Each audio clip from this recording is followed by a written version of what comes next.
Sous ma peau, sous ma peau, sous ma peau, sous ma peau, sous ma peau. Bonjour et bienvenue dans ce nouvel épisode de Sous ma peau, un podcast qui révèle l'invisible en question de notre psyché, nos états d'âme. Aujourd'hui, on se retrouve pour un deuxième portrait d'artiste en compagnie de Chloé, une amie et artiste pluridisciplinaire. Je t'invite à te présenter comme tu le souhaites, si tu as envie de parler de tes pratiques, si tu as envie de parler de toi, si tu as envie de dire ton âge, comment tu t'appelles, d'où tu viens, tout ce que tu veux. C'est toi qui choisis. C'est moi qui choisis. C'est extraordinaire. Je m'appelle Chloé, ou aussi par Sam, donc mon nom d'artiste, qui est connu sous le nom de Nakramas sur les réseaux sociaux. Donc c'est juste Sam Marquand en fait à l'envers. C'est très simple, c'est très pas très réfléchi, mais au final ça marche bien. J'ai 28 ans maintenant. Ah, ça fait un moment qu'on se connaît. Ça fait depuis 2017. Ouais. Ça fait 8 ans. Prise de conscience. Oh waouh, ouais. Oh, depuis la Mona. Et ça fait environ, je pense peut-être un bon 23-25 ans que je dessine vraiment aussi. Enfin vraiment, que tu sais, genre le crayon posé dans la main, les profs qui disent bon, faut surveiller ça, hein, faut pas la laisser lâcher. C'est ta façon de t'exprimer. Ouais. Beaucoup. Quand t'es l'aîné de toute une fratrie, forcément, Puis, il n'y avait pas Internet aussi à l'époque, donc c'était plus facile de pouvoir faire des choses de ses mains. C'était, la grosse partie de ma vie pour m'exprimer, quoi. De toute façon, je mettrai les liens, bien sûr, en description, parce que tu fais plusieurs choses. On peut dire... en soi, tu dessins, de la peinture, enfin tout ce qui est un petit peu plastique, tu touches à tout. Sauf la sculpture, ça j'ai vraiment pas eu l'occasion d'en faire pour l'instant, sauf en mana, parce que fallait en faire, mais... On se rappelle, des maquettes et des Ouais. Coucou la mana. Ouais, ça on en parlera aussi, hein, mais... T'aimerais bien quand même? C'est une technique qui t'intéresserait pour plus tard? J'adore voir des gens... sur YouTube en général, en faire, il y a Ace of Clay qui en fait énormément. Ouais. J'adore parce que c'est très, très pédagogique aussi, parce qu'en plus il dit si vous avez besoin de vous inspirer, faites-le, parce que t'as vraiment tout le tuto en fait qui est mis en ligne et c'est hyper satisfaisant. Il explique comment faire des... Ouais. Ah, stylé. Il montre vraiment toutes ces techniques, vraiment, il pourrait être prof. Okay. J'espère qu'il est prof, je connais pas plus que ça en vrai, mais c'est très pédagogique et puis c'est très rassurant. Enfin, tu sais, il y a ce côté où t'as l'impression que c'est bon, s'il arrive à le faire, je peux le faire. Ok. C'est un peu peut-être le côté toxique, c'est genre de chaque personne quand il voit quelqu'un réaliser quelque chose, c'est non, mais c'est bon, je peux le faire aussi. Alors que quand tu te retrouves devant. Ouais, c'est clair. C'est pas du tout la même chose. Mais non, sculpture, c'est peut-être la seule chose que je fais pas. Peinture à l'huile aussi, j'ai jamais tenté. Pareil. Mais ça me fait peur. Ouais, pareje. Ouais, le temps, c'est enfin, c'est pas la même technique que la gouache ou l'acrylique ou même l'aquarelle, c'est vraiment... Là, je trouve que t'es pas esclave de la matière, mais il y a quand même plein de contraintes que tu dois prendre en compte quand tu crées. Genre, si tu fais ta première couche, il va falloir que tu attendes plusieurs heures, voire plusieurs jours que ça sèche complètement. J'ai la patience pour ça. Il y a ce côté où, genre, une fois que je suis lancée dans ce process-là, j'aime bien y aller à fond parce que j'ai 1000 idées qui viennent et je vais ajouter ça, surtout sur l'aquarelle. Parce que ça, franchement, je pense que c'est vraiment le support, le moyen que j'utilise vraiment le plus. Okay. Sur tout ce qui est illustration, en général. Et j'utilise les carandages, tu sais, là, Ouais. C'est génial. C'est franchement, les craies à la cire, comme ça, là, c'est ce qu'il y a de mieux. Parce que tu peux tout blend, tu peux vraiment créer tout type de nuances avec. La peinture, c'est fun, mais plus pour les fonds, en général. Enfin, après, c'est mes techniques à moi, bien évidemment, mais... Là, tu mélanges assez... par rapport au rendu que tu as envie, c'est vrai que sur une œuvre à toi, on voit beaucoup de techniques différentes. Enfin, il y a beaucoup le feutre noir pour les contrastes, t'aimes bien travailler les fonds. Les microns à fond, l'aquarelle, ouais, vraiment pour les fonds. Elle fait du travail de traits et de dots, mais incroyable. Vraiment, alors, si vous voulez voir des dessins ou des œuvres tout simplement, qui ont pris des heures à être faites, mais qui ont une profondeur. Je vous invite réellement à aller voir son travail, c'est magnifique. Non, vraiment. Ouais, c'est vrai que je passe énormément de temps sur des œuvres, ça. Il y en a, elles ont duré 3 ans, tu sais, à finir. Après, Je me rappelle. il y a ce côté, c'est un peu le... Comment on appelle ça? C'est la malédiction des artistes, tu sais, commencer une œuvre, tu la bosses à fond parce que t'es dedans et tout, et faut à un moment s'arrêter, parce que faut manger, faut dormir, faut peut-être se doucher aussi, voilà, faut continuer de vivre nous aussi, mais tu la mets de côté, puis tu sais, il peut se passer 3 semaines avant que tu y retouches, voire plus, et après, tu fais petit à petit, étape par étape, parce qu'après, où est la limite pour arrêter, pour savoir où est finie ton œuvre? Mais ça... Ah, mais il y a jamais... c'est vrai que c'est une question qu'on pose souvent aux artistes. Ouais. Comment est-ce que tu sais que ton œuvre est terminée? En soi, je sais pas. Non, c'est un feeling. Enfin, c'est un moment où tu regardes plus et tu en te mode, dis, ok. Là, si j'ajoute un truc, je vais le ruiner. Mais j'ai un peu envie aussi de rajouter un petit truc parce que j'ai l'impression qu'il manque quelque chose. Mais du coup, c'est comme si tu te forçais à arrêter. Enfin, c'est...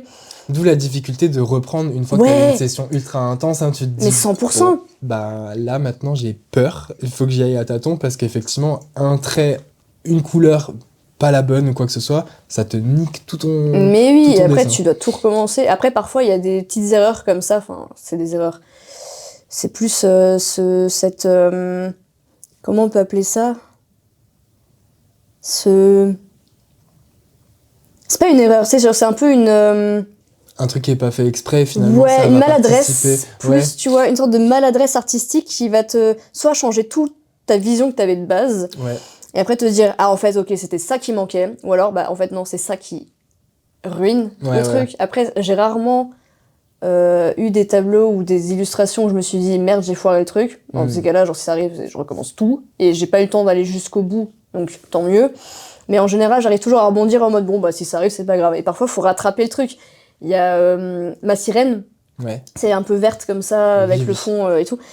Quand j'étais en train de finir d'ancrer le visage, j'ai une goutte c'était un micron, à ce moment-là, tout fin, qui tombe sur le visage. Ah, une goutte, t'as tellement travaillé le feutre une goutte de peinture, Ah non. Qui tombe dessus. Noir, forcément, c'est même pas...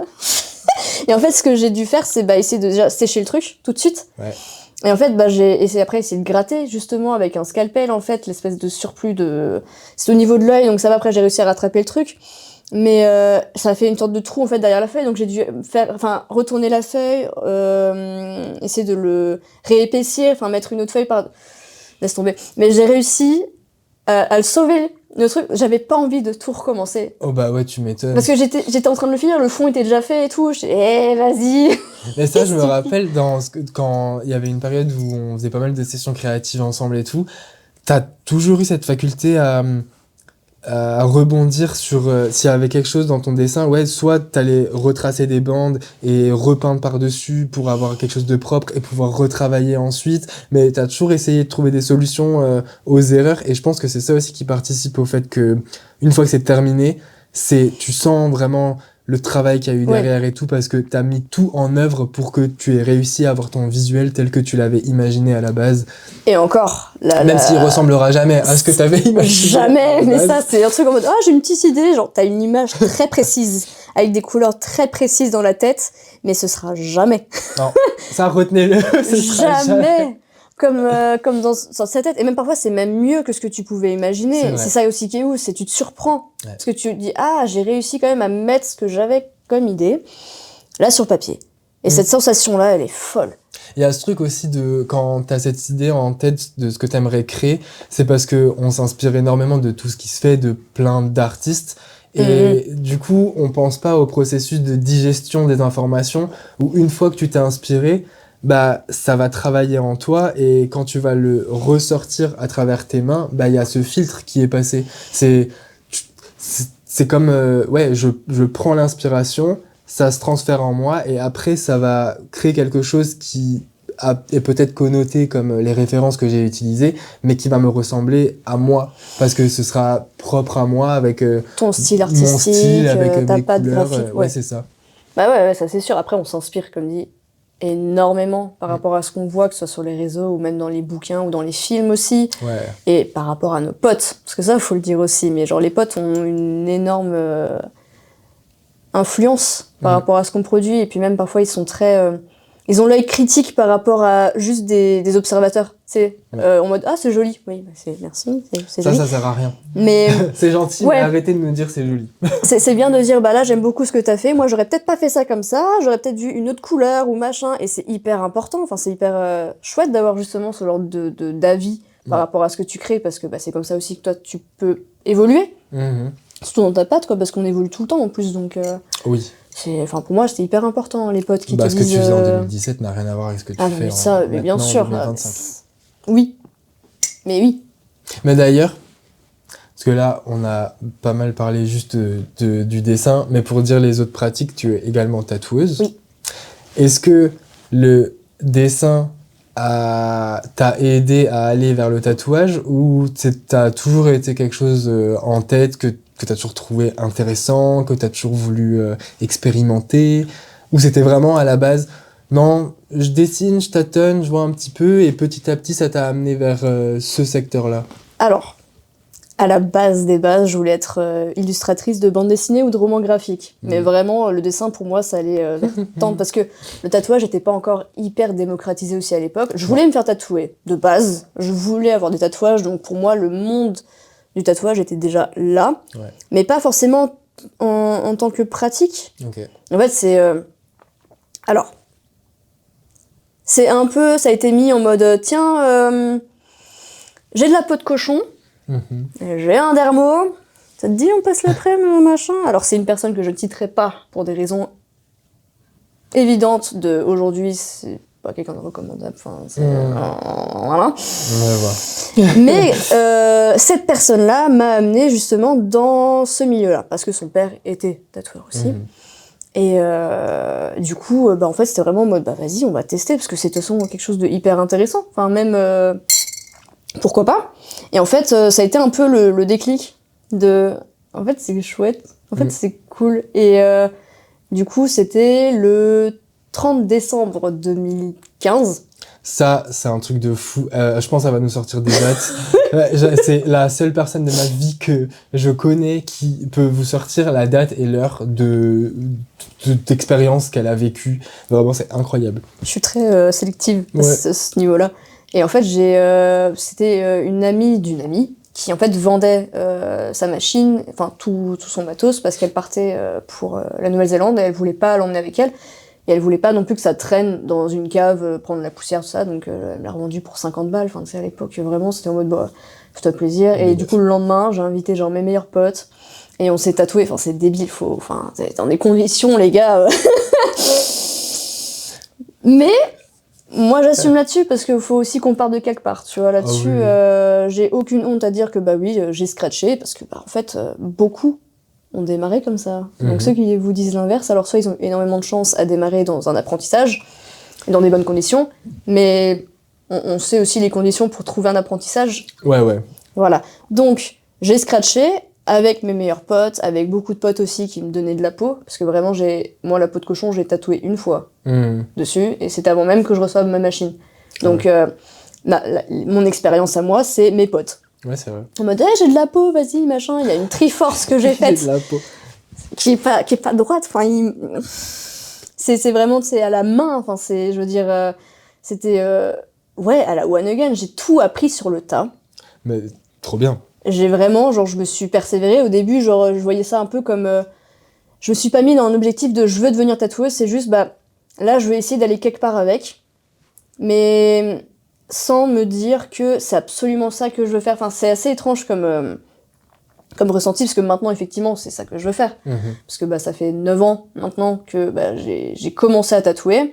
Il y avait des fois où je tatouais 5 personnes en une après-midi. Enfin, je veux dire, c'était débile. Alors qu'aujourd'hui, avec le monde actuel, c'est compliqué même de trouver des clients, mais c'est vraiment venu comme ça, un peu en mode, salut, je suis là, j'existe, prends-moi en main, puis on verra où ça nous mène.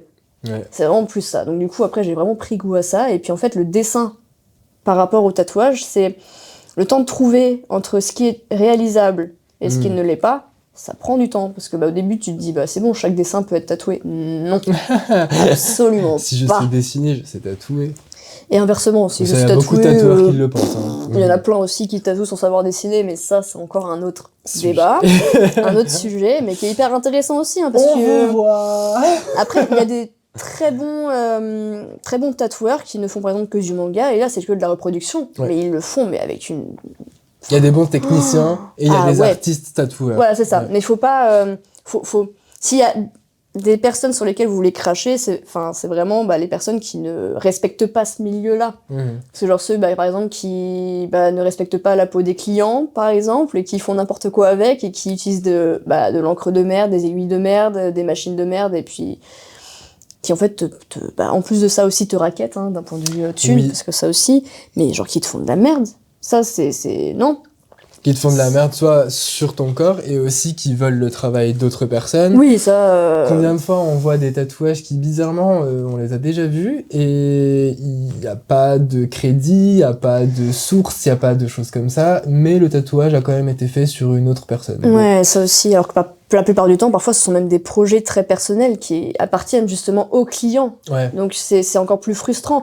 Après, avec Instagram en général et Internet en général...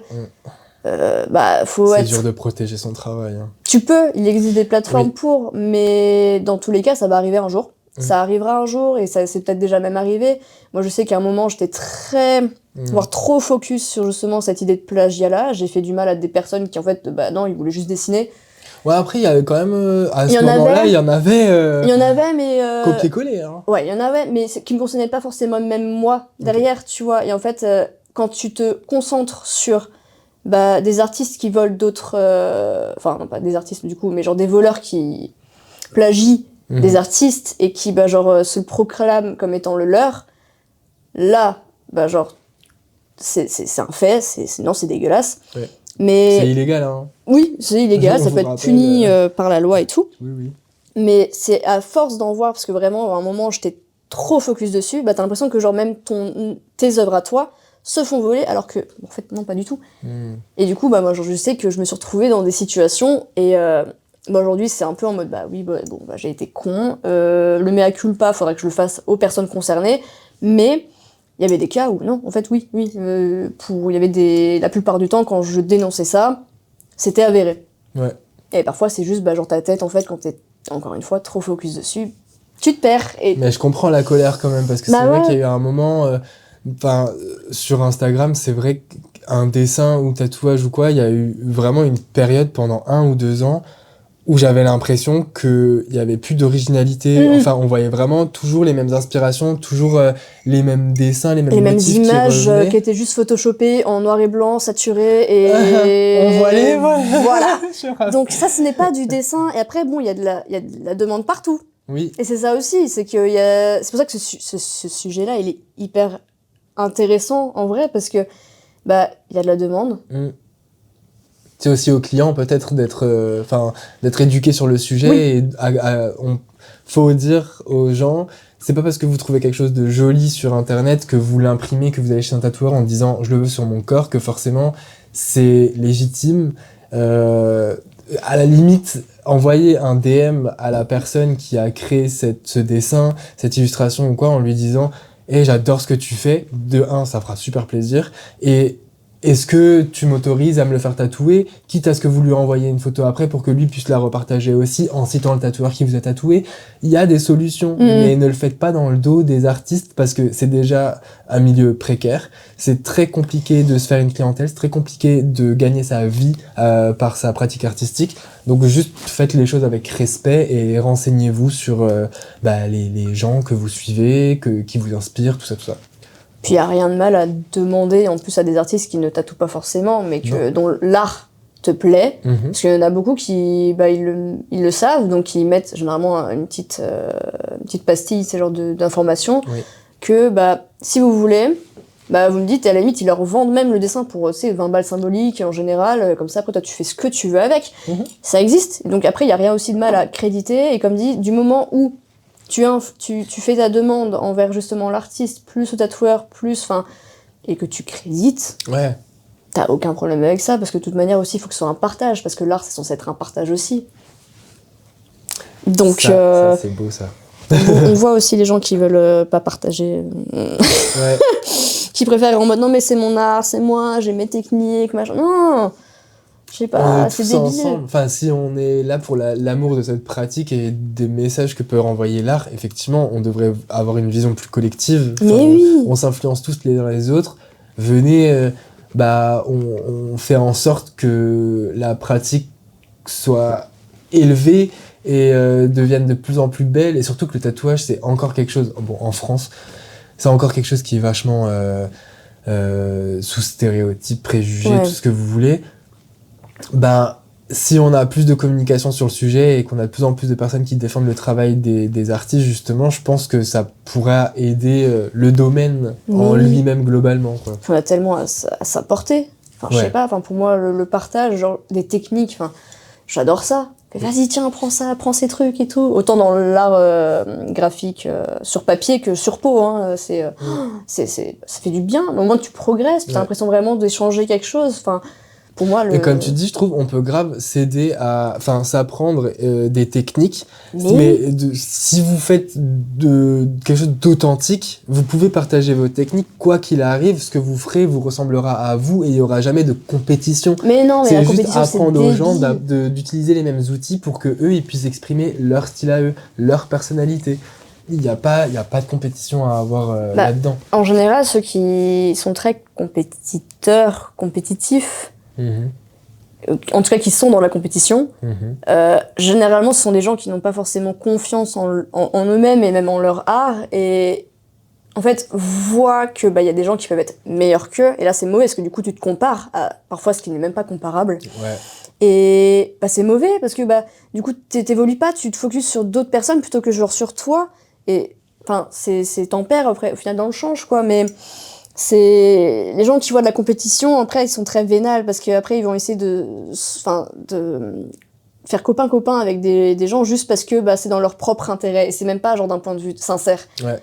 Et moi je ne veux pas être autour de ces gens-là qui justement sont dans la compétition tout le temps, j'en ai connu, et non, c'est Il y en a beaucoup. Hein. on souffre, quoi, genre je sais pas, au bout d'un moment genre concentre-toi sur ce que tu fais, parce que justement ce que tu fais, ça se trouve il y a des gens, ils voient ça avec des étoiles dans les yeux, ils se disent mais purée, genre lui ou elle, ce qu'il ou elle fait, j'aimerais tellement avoir son niveau, alors qu'en fait ça se trouve genre ces mêmes personnes là ont un niveau que genre d'autres aussi, c'est un ouroboros au final, mais j'aime pas moi les gens qui sont dans la compétition, genre je vois pas l'intérêt, parce que c'est anxiogène au final, tu vois, enfin.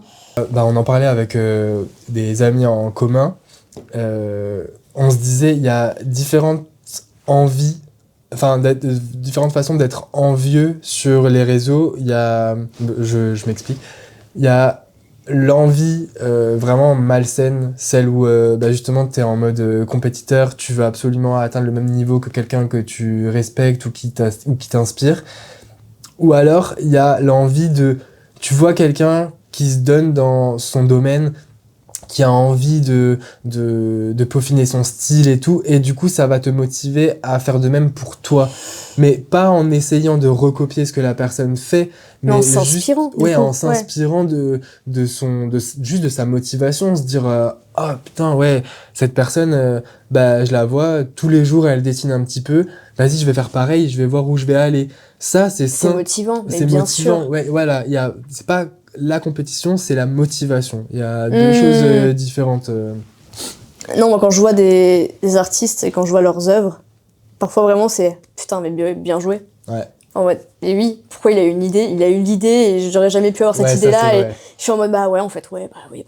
Et franchement j'applaudis, hein, parce que au moins ces personnes-là ont eu l'audace, c'est genre d'avoir cette idée-là, enfin l'audace, c'est un peu c'est un fort mot quand même, mais eux ils l'ont fait, tu vois, donc il y a un côté un peu fier, tu sais, en mode ok, merci l'art. Ouais, mais du coup ça te pousse à toi de dire mais ouais, okay, faut que je trouve un truc aussi, comme ça il y a des gens, ça se trouve ils vont me voir, mais ouais en fait pourquoi j'ai pas eu cette idée-là aussi, et c'est tout con, mais de toute façon c'est comme encore une fois c'est un cercle, hein, il y a tout qui c'est comme ça tout le temps, moi il y a des artistes que artistiquement c'est Moi, si t'as envie de les citer, tu peux. Hein. Bah, ce sont des inspirations, il y a Pierre Pénichot, hein, c'est lui. Je savais. Mais bien sûr. C'est pour ça que je demande. Ceux qui ne connaissent pas, je vous invite vraiment à suivre. Je peux le mettre en description aussi. À suivre ce qu'il fait, hein, parce que, en plus de ça, c'est une personne qui est dans le partage aussi, donc il y a ce côté où genre c'est humain. Donc, et comme c'est très rare dans le milieu du tatouage en général, et même dans le milieu de l'art aussi,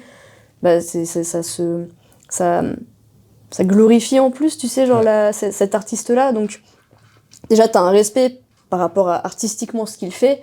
Et après, quand tu apprends à connaître cette personne-là aussi, bah, c'est bon, oui. Donc, il m'a beaucoup aussi donné de tips, beaucoup appris aussi derrière. Donc, sa femme aussi, donc Caroline, ce sont des personnes extraordinaires qui, artistiquement, c'est elle qui... Ouais. La main. J'adore. Oui. Donc non, mais ça fait du bien quand tu t'entoures des bonnes personnes et qui, artistiquement t'inspirent aussi en plus de ça. Mais comme dit Pierre Pénichot, je connaissais son travail avant même que je connaisse lui. Donc en fait, c'est comme si tu rencontrais une idole. Ouais. T'es un peu en mode waouh. Et des fois c'est risqué. Enfin, on dit souvent il faut pas rencontrer ses idoles. Ouais. Mais dans ce genre de cas, franchement, ça fait du bien.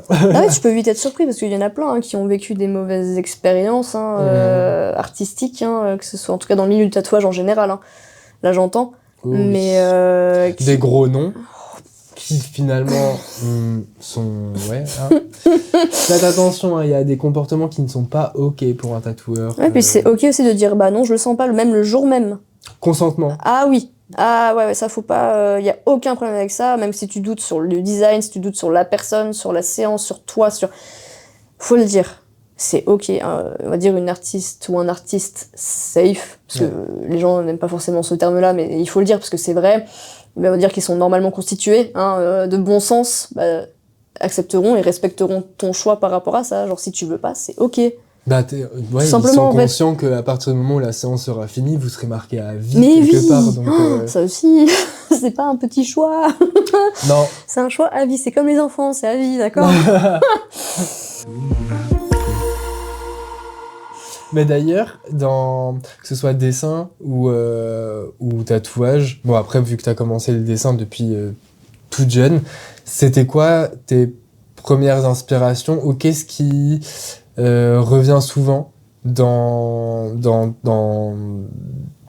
ce que tu fais? Est-ce qu'il y a vraiment un univers qui t'intéresse bien précis? Est-ce que c'est plus certaines créatures? Est-ce que c'est une thématique? Moi, je sais un petit peu. Oui, mais il faut bien expliquer aussi en vrai. C'est super intéressant d'en parler parce que vraiment, les œuvres que tu fais, elles sont vachement référencées. Il y a beaucoup de choses qui t'inspirent, mais tu arrives à vraiment le condenser et ça crée des images très très fortes, je trouve. Donc, si tu as envie de parler un petit peu de tes références. C'est hyper intéressant parce que c'est vrai que je me suis jamais vraiment posé la question de par quoi ça a démarré. Bon, il y a beaucoup de bandes dessinées, tout ce qui est Black Sad. En général, tout ce qui est Enki Bilal aussi, parce que mon père est un grand fan de Enki Bilal, donc forcément quand t'es petit, tu lis. Quand t'es fan d'art en général, tu lis. Beaucoup de Miyazaki aussi, forcément. Les Miyazaki, c'est une énorme source d'inspiration. Parce que le dessin, tu vois du dessin animé. C'est magnifique. C'est sublime. Nausicaa, excusez-nous, mais Nausicaa, Mononoke, c'est très beau. Mais ça a vraiment démarré sur le côté un peu... déjà, recherche. Recherche artistique, qu'est-ce que toi tu veux amener? Beaucoup de femmes. Je dessine énormément de femmes, très peu de figures masculines. Parce que pourtant, même graphiquement, j'adore en voir. Tu sais, il y a des traits qui sont là en plus que sur les femmes qui construisent justement toute l'identité de ce que tu crées. Mais beaucoup de femmes, pas beaucoup d'animaux non plus, en vrai. En tout cas, maintenant, ça vient, mais c'est sûr qu'à l'époque, c'était vraiment... vas-y, plein de carnets, on teste, on fait des petits trucs. Puis comme je voulais vraiment m'orienter BD, fallait faire du chara design. Tu vois, donc forcément... trouver tes personnages. C'est ça, leur donner des noms et tout. J'étais déjà très dans la vibe aussi androgyne, tu vois, dans ce côté où non-binaire. Hybridation et non-binaire. Exactement, genre plus en mode, vas-y, j'ai envie de faire une femme, mais je vais l'appeler Stéphane. Mais parce que pour moi, Stéphane, genre ça pète, tu vois, genre t'es une meuf, mais tu t'appelles Stéphane, t'as un prénom, connoté mec, mais genre en même temps c'est androgyne, c'est comme dit non-binaire. Pour moi, il y a ce côté, genre on casse déjà ces codes-là. Parce que je connaissais aussi, mes parents, ils ont des copines et des copains qui, parfois, ont même des prénoms mixtes, et je trouve ça génial. Enfin, T'as des parents très inspirants aussi. Oui, aussi. Ils sont très, très... merci papa, merci maman de m'avoir élevé comme vous l'avez fait. Mais c'est vrai, parce que sans eux, ils m'auraient... Enfin, j'ai une famille qui m'a poussée aussi derrière à fond, tu vois, genre dans cet art-là. Et parce que j'ai eu cette quête aussi de « Ah, pourquoi pas être architecte ?» Je voulais, mais j'ai fait un stage, mais ça m'a pas... Trop mathématique. Je comprends. Trop de... Ouais. Pourtant, c'est magnifique, l'architecture. Enfin, je veux dire... quand t'as des noms... parce qu'il m'avait offert, en plus, à ce stage-là, 1000 bâtiments, enfin 1000 architectures existantes dans le monde. T'as leur Wright dedans. T'as des bêtes dedans. Tu vois, t'as des noms, t'as le musée MoMA. Enfin, je veux dire... C'est très inspirant, parce que franchement, tu dis, il y a des gens, ils sont capables d'apporter même leur patte artistique dans des bâtiments. Ouais, c'est ouf. Je veux dire, c'est oufissime. Mais j'ai testé, mais ça m'a pas forcément plu. Comme dit, des longues études aussi derrière, je suis pas étude. pas du tout. Non, moi non plus. J'ai eu mon bac à ça, et ça m'a suffi. C'est très bien, moi je voulais juste le bac, parce que je dessinais en cours, comme beaucoup, je pense. Ouais, je dessinais sur moi aussi, c'était marrant. Mais c'était une première... les avant... Les prémices. Les prémices. Les petites prémices. Mais non, c'était vraiment toute cette quête-là, et après, il y a eu l'horreur. Parce que je me suis... Vas-y, Sin City, ça m'intéressait, tu vois. Et puis Sin City, c'est trash quand même. Je veux dire, j'avais 10 ans quand j'ai regardé pour la première fois ce film-là. Et après, il y avait Evil Dead. Il y avait un peu tout.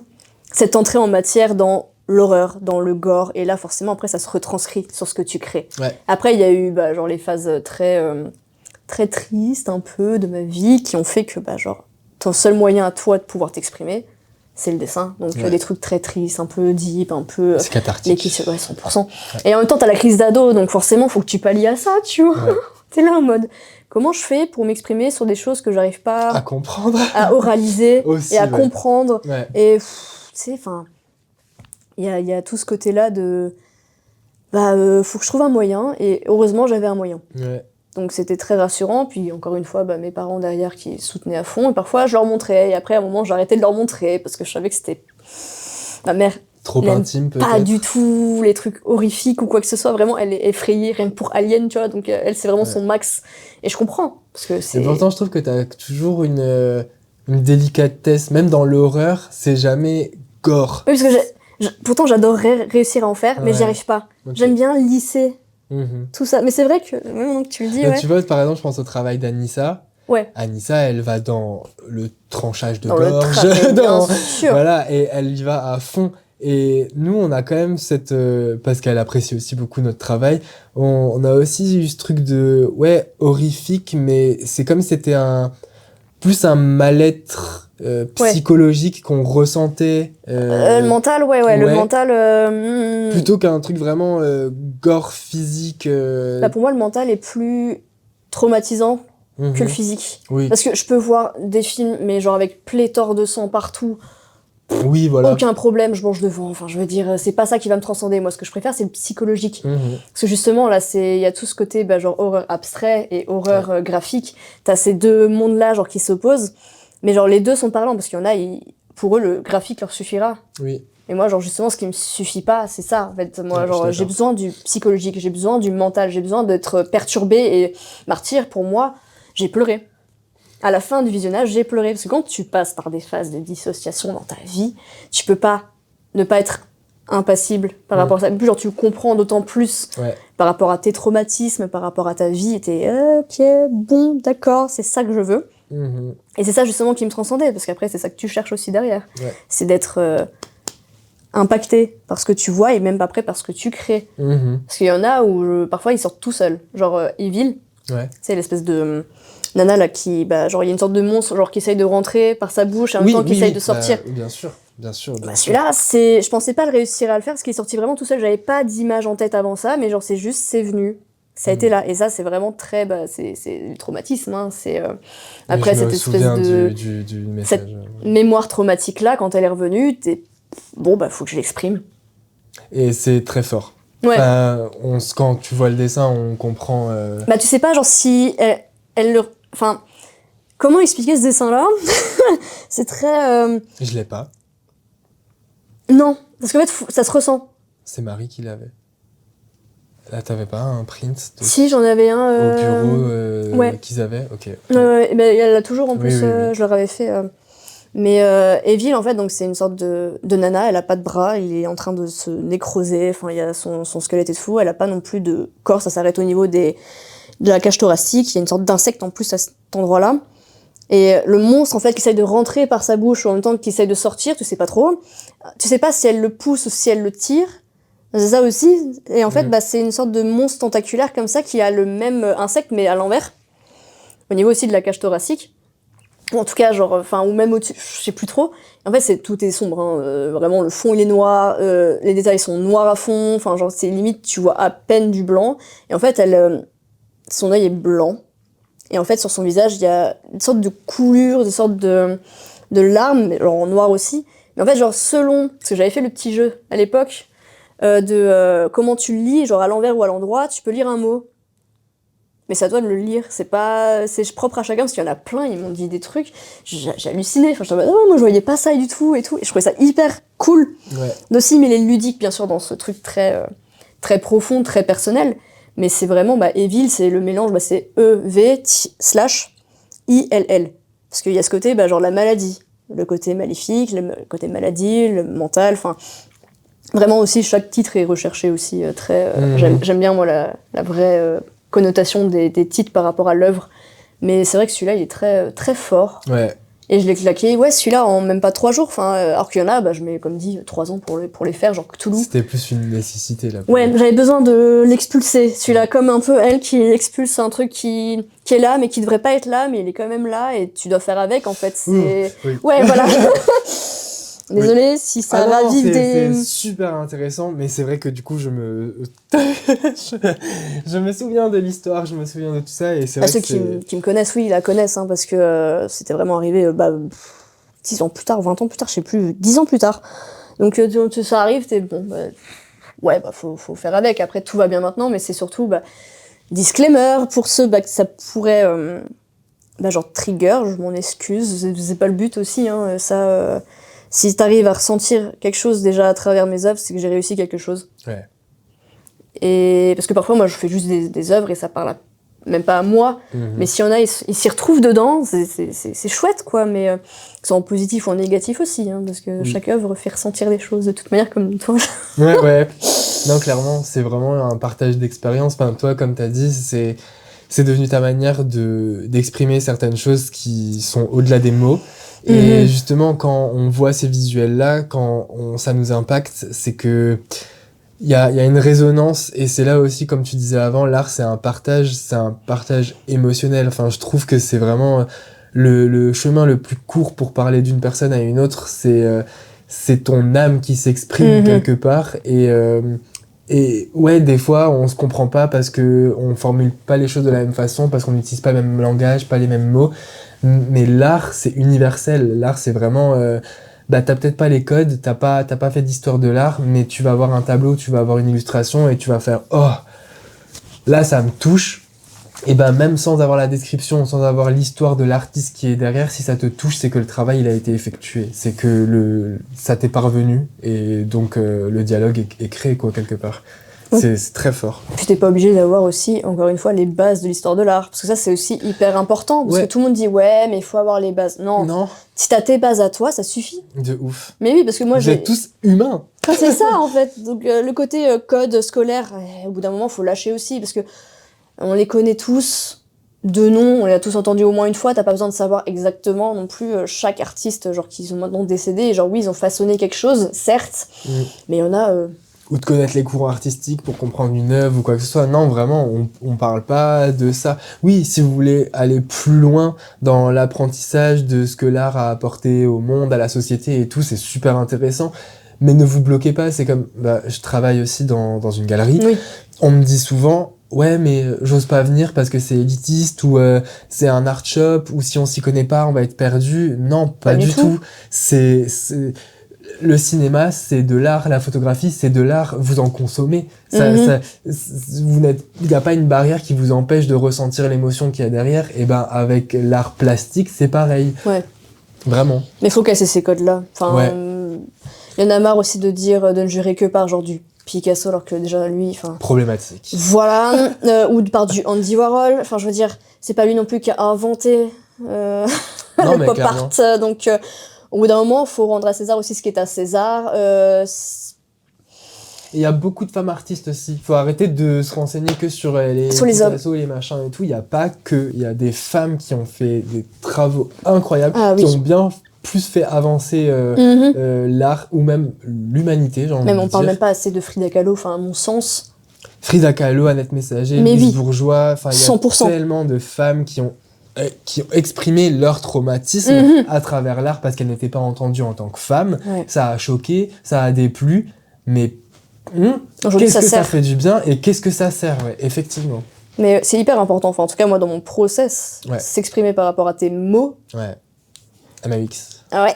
C'est le plus important. Enfin, je veux dire, je suis beaucoup passée par là. Enfin, après, la mana, ça a été très, très intense parce que à ce moment-là, j'ai eu d'autres réalisations qui ont fait que j'ai sombré, littéralement. Donc forcément, j'ai énormément créé aussi à ce moment-là, mais très sombre aussi. Parce que l'horreur était déjà là présente, certes, mais c'était vraiment plus un exutoire. Et ça faisait du bien, pour le coup. Et c'est seulement là, depuis peut-être, 5-6 dernières années, vraiment, que... Même un peu plus, je pense, mais que je forge maintenant vraiment mon univers par rapport à mes inspirations et par rapport à ce que j'aime et ce que j'ai aussi envie de transmettre, mais sans forcément copier aussi, parce que Olivier Ledroit en fait partie, parce que Requiem et tout son art en général, très dark fantasy, très gothique aussi derrière, puis c'est beau de voir des gens réussir, parce que c'est ce que j'aurais aimé atteindre dans la bande dessinée si j'étais allée dans ce milieu-là. Okay. Donc il y a un côté très rassurant et un côté très en mode je suis contente parce que quelqu'un l'a fait, tu vois, sinon j'aurais aimé le faire, tu sais, c'est un peu ce côté de soi à soi-même, genre un peu ce côté compétition, mais envers moi-même, de j'aurais adoré aussi être dans son cas-là, mais c'est lui qui l'a fait, donc merci, parce que grâce à lui, il a fait énormément d'œuvres qui sont, et pourtant c'est simple. Ouais. Mais tout est dans le détail, et moi j'aime le détail, donc ça joue énormément. Puis après il y a énormément tout ce qui est... alors les artistes, déjà l'univers du jeu vidéo, en général, tout ce qui est les Souls. Ça c'est vrai que t'as des sources que moi je n'ai pas forcément. Qui sont partagées par plusieurs de nos potes. C'est ça, ouais. Mais Diablo... Oui, en même temps c'est facile, tu mets des gens en armure, je veux dire, tu mets du sang, tu mets de l'armure, tu mets des décors, tu mets des monstres... Voilà, c'est pas si compliqué que ça. Le Bloodborne, pareil. Après, ça c'est grâce à mes potes, en fait, parce qu'ils m'ont dit « Ah, tu devrais kiffer !» Oui, oui, je kiffe, tu vois. Donc oui, tout est signe d'inspiration. Pareil pour... dans les jeux vidéo, on continue de citer, mais il y a Dead Space, les nécromorphes. Espèce de monstres comme ça, genre qui sont démembrés, genre pour avancer dans le jeu, faut que tu les démembres parce que sinon ils continuent de vivre et voilà. Mais t'as différents types, j'en ai déjà tatoué en plus. Là je vois pas l'esthétique, mais je te montrerai. Ouais, grave. Mais après il y a tout ce qui est l'univers de Lovecraft. Voilà. Ça c'était mon... Je savais que ça existait, parce que Evil Dead, sans Lovecraft, il n'y a pas Evil Dead. Et en tout cas, son univers, parce que le Necronomicon n'existerait pas sans lui. C'est incroyable. Ce qu'il a créé, c'est incroyable. Alors, lui, il est discutable encore une fois aussi. Il y a des petites choses qui... Mais... Bon, on arrive à un point dans la société, on se demande quel mec n'est pas problématique, j'ai envie de vous dire. Voilà. Aparté, mais... Mais ce que cette personne-là a apporté, d'un point de vue univers... C'est grandiose, et ça c'était... Ça a influencé tellement d'artistes. Oui. Ouais. Et si je me souviens bien, c'était je crois 2019, un truc comme ça, je faisais mon service civique à ce moment-là, et en fait il y a un artiste qui a décidé de faire pour le Inktober, le Necronomicon Con. Ah, oui, je me rappelle. Voilà. Et Colin Estrada. Il me semble que c'est lui, si je me trompe pas, son nom d'artiste. Une mémoire, je vous ai dit. J'aime bien, moi, genre, me souvenir. De toute façon, comme dit, tu pourras m'envoyer tout ce qui peut servir de ton propos, on mettra en barre d'infos. Et en fait, du coup, c'était soit, sur les 31 jours, tu fais un monstre de l'univers de Lovecraft. Donc, déjà, il avait donné toute une liste, j'étais refaite, j'étais en mode, enfin, je vais pouvoir m'y plonger sans que j'ai de support physique à ce moment-là. Soit, on dessine, bien sûr, on dessine un monstre, mais genre tous les 5 jours, mais tu choisis parmi ces 5 monstres à chaque fois. Ok. Ça, c'est cool, parce que déjà, par rapport au Inktober de base... C'est intense. Ouais. Alors, j'en ai fait, je crois, 2, du coup, sur les... combien, du coup ? Je suis nulle en maths, vraiment. Donc 5, 10, 15, 20, 30... Ouais, sur les 5 que je devais faire. Ok, c'est 5 sur un mois, plutôt c'est ça, que 31, parce que en fait, tu divises. Tout simplement, en gros, genre, tous les 5 jours, tu dois en sortir un. Mais parmi, justement, genre, la liste des 31, les 5 premiers. Tu choisis un des 5 premiers. Après, genre, c'est les 5 autres, etc. C'est nice, ouais. Donc c'est cool, parce que moi, j'ai pu choisir et voir déjà... J'ai un bouquin à la maison, j'ai un carnet où j'ai tout noté. J'ai noté les monstres et j'ai cherché chaque description de ce que tu peux avoir, parce qu'il y en a, franchement, la description, c'est genre, c'est une masse informe remplie de tentacules. Voilà. Et t'es, d'accord, qu'est-ce que je fais avec ça ? Du coup, il n'y a pas de couleur, il n'y a pas de machin, il n'y a pas de dimension et tout. Après, il en existe maintenant pour les bouquins très recherchés, bien sûr, où genre ils te le mettent à l'échelle, c'est scandaleux. Mais tu préfères plus de précision ? Je sais pas, okay. Justement, parce que ceux genre qui m'inspiraient le plus, je les ai faits. Ouais. Il y en a que j'ai commencé mais que j'ai pas terminé parce que je voulais à chaque fois même un code couleur. Enfin, celui que j'ai sorti, c'est Nyarlathotep. Du coup, parce que genre celui-là, je l'ai claqué. Ouais, en 4 jours, j'étais trop content, j'étais en mode yes et tout, sans table lumineuse. Hein. C'est ouf. Attention. Je me demande, je vais voir si pendant le montage, il n'y a pas moyen que je les mette à l'écran. Ah, on va essayer. En plus, je les ai en scan, donc je pourrais te les envoyer aussi. Si t'as envie, comme ça, on pourrait avoir le visuel directement ouais, aussi. Le petit Nyarlathotep. J'étais très contente de le faire, en plus, celui-là, parce que j'étais contente déjà de faire du Lovecraft. Ouais. Et en plus de ça, genre, tu arrives à mettre ta patte dans ça. Enfin, il y avait ce côté très... C'est ça qui est cool. Ouais. Très cool. Puis après, j'avais commencé Astur. Et celui-là, j'ai mis 3 ans ou 2 ans pour le finir, je sais plus. Ah, c'était lui ? Ouais, il y a Cthulhu aussi, qui fait partie de... Ouais. Mais évidemment, Lovecraft, il prend du temps. Mais Cthulhu, lui, c'était pour Dylan. À l'époque, quand je l'ai commencé, c'est parce que genre, je lui avais dit, je vais te faire un Cthulhu, mon pote. Il sera pour toi et tout. En fait, c'est que du dot. Il est incroyable. C'est que des petits points. Je me suis fait chier à faire que des petits points en 0,05, les gars. Tu t'es fait chier. Ouais, mais je suis tellement contente. Maintenant, je sais que... à cette époque-là, c'était vraiment déjà un step-up que je voulais atteindre. Parce que c'est vraiment par grade aussi. Tu dis... Comme une échelle que tu montes, et là, il faut que j'y arrive. Ouais. Faut que je le fasse. Et à l'époque, j'avais déjà commencé, c'était peut-être 3 ans avant. Je voulais en faire un déjà pour lui, mais j'avais fait juste le crayonné, mais j'étais pas allée au bout parce que pour moi, j'étais pas encore prête non plus à le réussir. Pareil pour un Diablo que j'ai commencé, que j'ai jamais fini.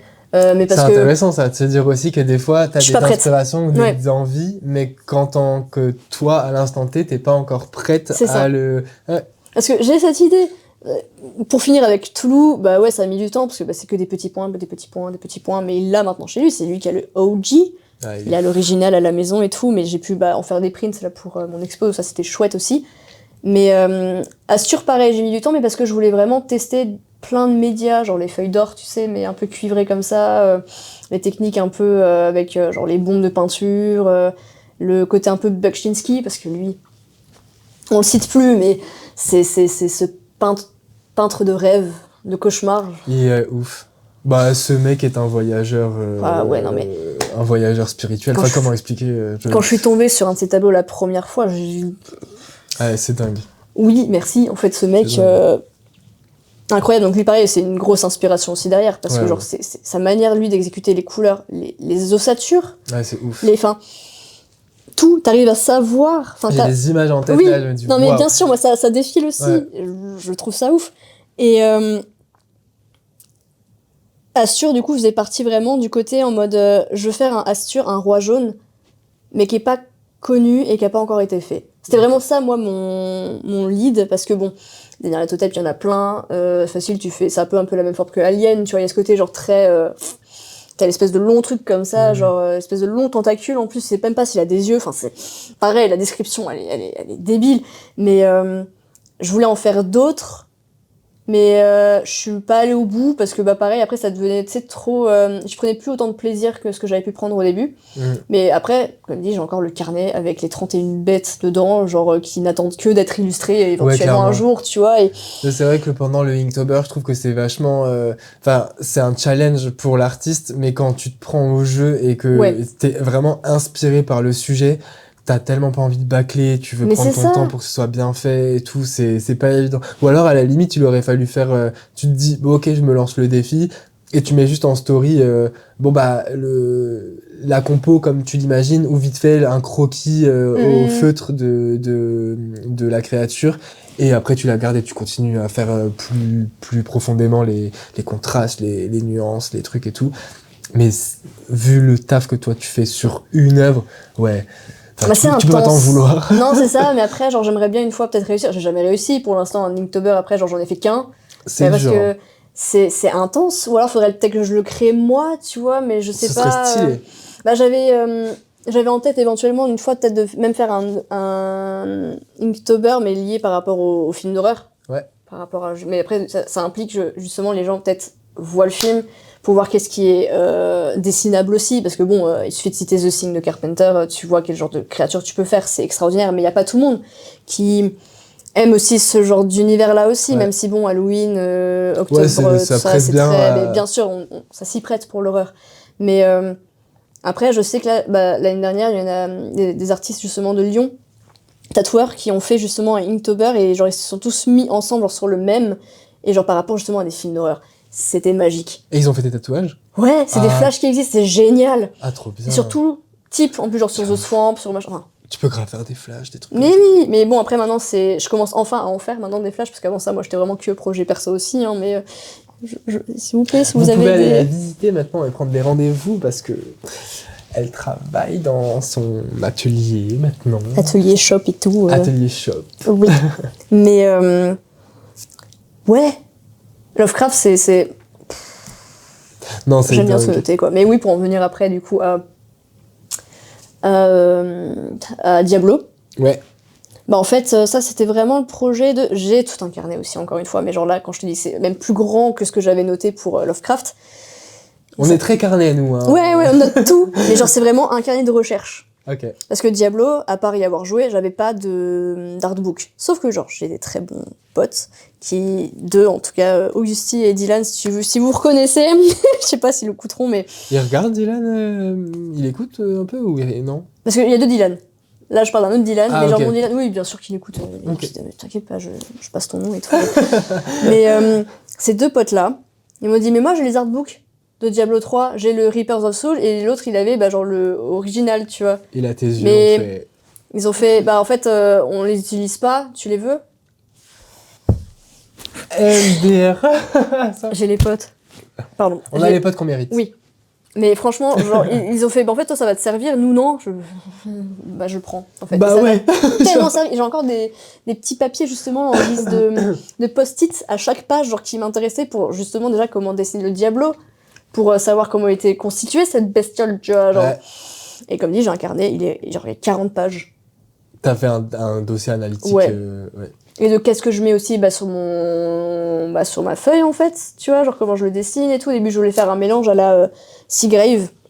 Seagrave, il fait beaucoup de peinture et beaucoup de trucs architecturaux, et en même temps, genre mêlés dans la roche, en même temps, ça faut que j'aille voir. Je te montrerai aussi... Ouais. Ça, j'avais découvert Seagrave par Al 236, dans l'architecture des possibles, je crois que c'est ça. Ok, il y a moyen que j'ai vu alors. Voilà. Ouais. Et en fait, du coup, parce que quand je m'intéressais pour le projet Diablo, je voulais faire aussi dans le fond un truc très architectural. Ok. Mélangé entre du Le Droit, entre du Seagrave, entre du plein de choses. Et du coup, architecturalement parlant, j'avais pas non plus dessiné énormément de choses. Donc je voulais m'intéresser, et Al 236, comme c'est une énorme référence aussi en termes de lore et de culture, je me suis intéressée pour voir l'architecte. Il me semble que c'est ça, l'architecture des possibles, ou l'architecte des possibles. Je crois que c'est ça, hein, ça me parle. Il me semble, ouais. Et du faudrait coup, que je retrouve l'épisode, je le mettrai aussi. Ouais. C'était hyper intéressant, et j'ai noté tellement de choses, tellement d'artistes, tellement de références, et parce que, qu'est-ce qui toi t'inspire par rapport à ce que t'as en tête. Ouais. Et en fait, j'ai juste fait le Diablo, c'est tout. Mais genre, il y a juste il y a le Diablo. Ok. Genre, tout liné et tout, il est pas rempli, il y a vraiment juste les lignes. J'ai dû le voir, non? Je t'ai peut-être montré, c'est sur un A3, enfin, c'est sur même un format raisin, parce que je suis complètement timbrée. Moi, genre, je suis en mode, vas-y, on va faire du grand, alors qu'en fait, non, j'aurais peut-être dû Format commencer raisin, petit. si jamais, c'est à peu près ça. C'est ma taille, genre. C'est ma taille. C'est ma taille. Mais j'ai pas réussi encore à faire le fond. Parce que je suis pas prête, tout simplement. Et pourtant, j'avais fait toutes les recherches, machin, je savais que je voulais le faire en format portrait, pas paysage, enfin, je te ramènerai une fois le carnet à l'occasion. Et genre, qu'est-ce que j'inclus, qu'est-ce que je n'inclus pas, quelle couleur j'utilise, quelle technique j'utilise, comment je le fais, est-ce que j'utilise du drawing gum, parce que vraiment, genre, il y a tout. Pas genre, la recherche est même plus intéressante que genre le projet final. Ton dossier que l'aboutissement. Mais ouais. Non, j'adore ça, en fait, au final, genre tout noter, tout référencer et tout. On en a fait tellement, même nous, quand on commençait à travailler ensemble sur les projets, les choses qui arrivent. Et ouais, on a toujours rempli des carnets. En fait, on aime bien que les choses soient référencées et qu'on puisse expliquer à chaque fois nos choix. Même écrite. Ouais. C'est écrire même, genre, ce que t'as envie de créer, de faire ou d'exprimer. Enfin, moi, ça me rassure, en fait, de l'écrire. Je sais pas, il y a un côté où au moins, déjà, c'est dans la tête, mais au moins, j'ai plus à y penser ou à devoir me rappeler, de m'en souvenir. Enfin... Ouais, clairement. Il y a un peu ce truc de manifestation aussi. Enfin, je sais que en écrivant le truc, ça devient réel pour moi et forcément, ça va me donner envie. Je vais être frustré si je vais pas au bout de mon idée. Oui, ouais. Donc ça va me pousser à le faire et à réaliser le dessin, tout. T'aimerais bien exposer tes carnets ? En vrai, ça pourrait être stylé aussi d'exposer les carnets. Parce que moi, quand je vais dans des expos ou même dans des musées, ce que je préfère le plus, c'est les carnets. Déjà, ils sont sous vitre, enfin... Je trouve ça tellement dommage parce que je rêve de les... C'était quoi ? C'est tellement personnel. Ouais. Tu vois plus l'artiste, j'ai l'impression, dans les carnets que genre même dans l'œuvre. Alors dans l'œuvre, forcément, quand tu connais ce que cette personne l'a fait, t'as pas besoin de te poser 1000 questions, voilà. Mais je sais pas, le carnet... Mais c'est l'aboutissement, l'œuvre, c'est les recherches alors que... artistiques, les croquis. J'adore voir les croquis, genre d'artistes. Ouais, grave. Plus que le produit fini, même si le produit fini, moi, il me procure généralement une joie immense. Mais ça participe à la beauté, je trouve, de l'œuvre finie. Tu mais te dis, ça. il a parcouru tout ça dans sa pour réflexion pour arriver là. Je garde mes brouillons en général, beaucoup. Ouais, moi aussi, j'ai une pochette brouillon. J'ai une pochette de tout, autant des trucs finis que genre des trucs pas finis. C'est le bordel chez nous. Franchement, j'arrive pas à ranger mes trucs. Bah, c'est dur, hein. Parce que comment tu rends... Parce que tu sais pas, à tout moment, tu peux avoir besoin de tout. Vu que tout t'inspire et tout est une référence, du matériel, c'est pour ça que j'ai mis les carnets. Heureusement, James, il est OK. J'ai mis les carnets là parce que je sais que je peux les prendre avoir, à tout moment. à disposition. Mais après, le bureau, t'as bien vu, il y a des trucs un peu partout parce que je sais pas comment optimiser. Faudrait qu'il y ait tout visible constamment pour pouvoir à chaque fois zioter ce qui t'intéresse et sur quoi tu travailles, machin, mais c'est pas possible. Dans mon atelier, j'ai aussi tout un peu à disposition comme ça, sauf mes tout premiers carnets, parce que sur un élan de vouloir ranger et de vouloir trier les choses, j'ai jeté mes tout premiers carnets de recherche de... justement, avec Stéphane dedans, tu vois, genre ce genre de truc. Ouais, j'ai un peu le seum, parce qu'à l'époque, je me suis dit, non, 2019, juste avant de partir à la Nouvelle-Orléans avec ma MIF, vraiment l'élan de j'ai envie de ranger, en fait j'ai besoin de cleaner là, genre mon atelier, ma chambre et tout. Et en fait dans mon esprit c'est vraiment passé le truc de j'ai atteint un niveau que j'apprécie et que pour moi c'est bon, toutes les recherches que j'ai eu à faire avant, j'en ai plus besoin. Du coup j'en ai gardé quelques-uns quand même. J'ai déchiré quelques feuilles pour les garder quand même, genre notamment des Mononoke, tu sais, genre parce que au stylo bic et tout. Des petits... même du... Attends, je lui disais quoi ? Du Black Butler à l'époque aussi, quand j'étais... c'est du manga, tu vois, genre... quand j'étais au collège encore. Et du coup, je dessinais énormément le manga, parce que forcément, quand tu démarres quelque chose dans le dessin, c'est vrai que tu passes énormément par le manga. En tout cas, pour beaucoup de gens que je connais... Les proportions du visage et tout, c'est vrai que moi, j'ai commencé comme ça aussi. Ouais. Le manga. Ouais. C'est bizarre, mais beaucoup de gens commencent par là. C'est ouf, hein. En même temps, c'est si ancré aussi. Enfin, en même temps, ils ont des très bonnes bases. Mais c'est marrant que cette culture-là qui a été importée en France et que finalement ça nous est tout et tous inspiré à ce point, c'est vrai, je m'en ai pas rendu compte. Les mangas, c'est beau, hein. Il y en a, ils sont sublimes. Hein. Mais Du coup, j'ai gardé quand même quelques petits trucs, mais pour tout le reste, genre j'ai jeté parce qu'il y avait, c'était vraiment pas grand intérêt pour le coup, et il y en a, j'ai des petites visions encore, mais je sais que c'est pas exactement ce que j'avais dessiné, mais pour moi c'était comme ça, donc c'est assez marrant. Et il y a une part de moi qui est en mode, j'aurais peut-être bien aimé les garder, et en même temps je me dis, oh, tant que tu les as encore en tête, Ouais. c'est bon, tu vois, genre c'est pas non plus un truc où Puis il n'y a pas de hasard. Non, c'est ça, il y a pas de hasard, puis c'est pas que j'aime bien jeter mes dessins, mais il y en a franchement je suis en mode, oh c'est bon, j'ai le jetage facile. Ouais, moi aussi. Et il y en a plein, ils sont en mode, mais pourquoi tu fais ça et tout, mais moi je le garde, mais prends-le alors, vas-y. J'allais exactement dire ça, James il me fait mais non, mais c'est beau. Je fais, bah moi ça me touche pas, enfin genre ça me représente pas, c'est non, du Non, coup je préfère faire de la place et garder pour des choses où je sais que je me suis vraiment investi et ça me plaît, mais ouais, c'est vrai. Ouais, j'ai vraiment le côté c'est bon, c'est pas grave, au pire. Mais j'en ai déjà tellement déjà, c'est bon. Mais oui, c'est ça. Et plus t'en fais après, plus t'es en mode Alors que c'est vrai, c'est comme ce que t'as dit un petit peu au début du podcast, il y a des fois tu vas créer quelque chose que tu vas partager et même si toi ça te parle pas énormément, ça va tellement parler à d'autres. Et il faut aussi avoir cette espèce de distance avec ton travail des fois où il y a ce truc vachement de l'artiste. Enfin, ton art c'est une extension de toi et c'est très personnel et c'est très ci, très ça. Attention, ça peut aussi être un peu un piège parce qu'on est un canal. Alors il y a plein de choses qui vont nous inspirer et on va faire plein de choses.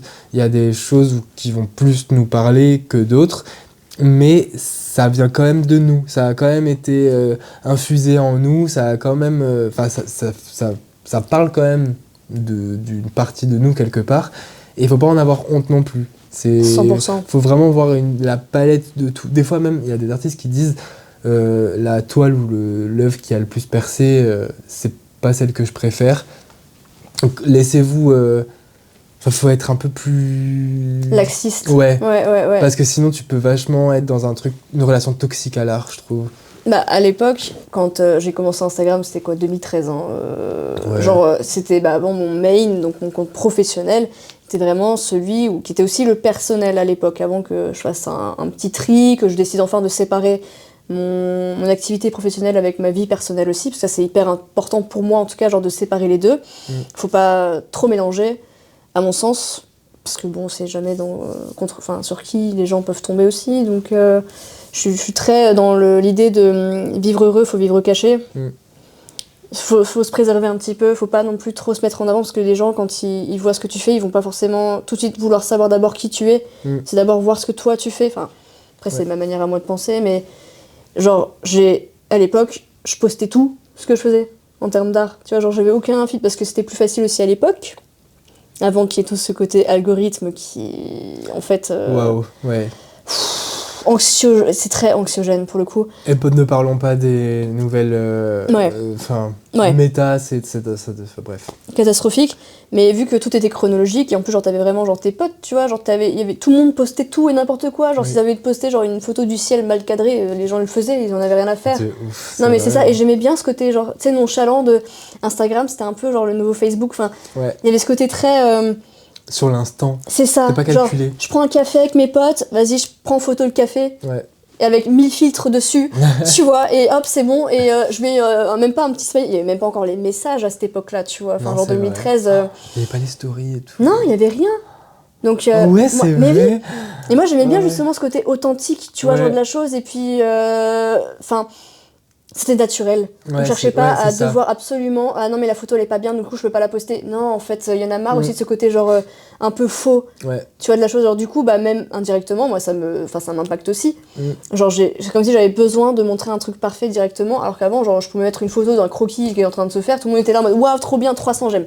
Maintenant, genre, tu postes un truc qui est fini, 20 j'aime. Et tu galères, non, c'est clair. Alors que, à l'époque, il y avait vraiment, même ça je le vois principalement aussi genre sur les vues au niveau des stories, genre je publie un réel qui a rien à voir, j'ai 300 vues, je poste mes bookings, hein, j'ai 40 vues, je comprends pas, tu vois, et je suis mais... C'est trop bizarre, ça me met vraiment pas en avant les artistes. faut mettre des photos de son chat, ou genre des photos de soi ça, aussi, hein. et moi j'ai pas forcément envie mettre un selfie en story juste pour que ça amène plus de gens, et du coup ils vont voir à la suite de ta story, donc stratégiquement faut que tu penses à remettre ton dessin en story pour que les... C'est chiant, et voilà, les gens ils voient que la story principale, ils voient pas forcément la suite, parce qu'il y en a ils skip, tu vois, où ils tournent, et en vrai, bah oui, parce que parfois même nous on le fait aussi, tu vois, donc il y a ce côté où après, moi quand je vois des artistes, moi je m'attarde, mais après c'est ma manière à moi de m'intéresser à ce que les gens y font, mais j'ai plus le temps de voir tout ce que les gens y font. Parce que tout va très vite et tout machin, donc parfois je fais du tri aussi dans les personnes que je suis, parce qu'il y en a, c'est plus forcément ce que j'attends comme inspiration aussi. Ouais. Mais tout est au même niveau, j'ai l'impression. Enfin, y a pas, je dis pas qu'un contenu vaut mieux qu'un autre, mais c'est juste pour des professionnels, ces plateformes-là, ça nous sert de vitrine, ça nous sert de book, ça sert à présenter notre travail. Et c'est vrai que des fois, quand on voit qu'on met plus en avant un quotidien, je vais pas dire banal, peut-être je vais me faire taper sur les doigts, mais c'est pas grave.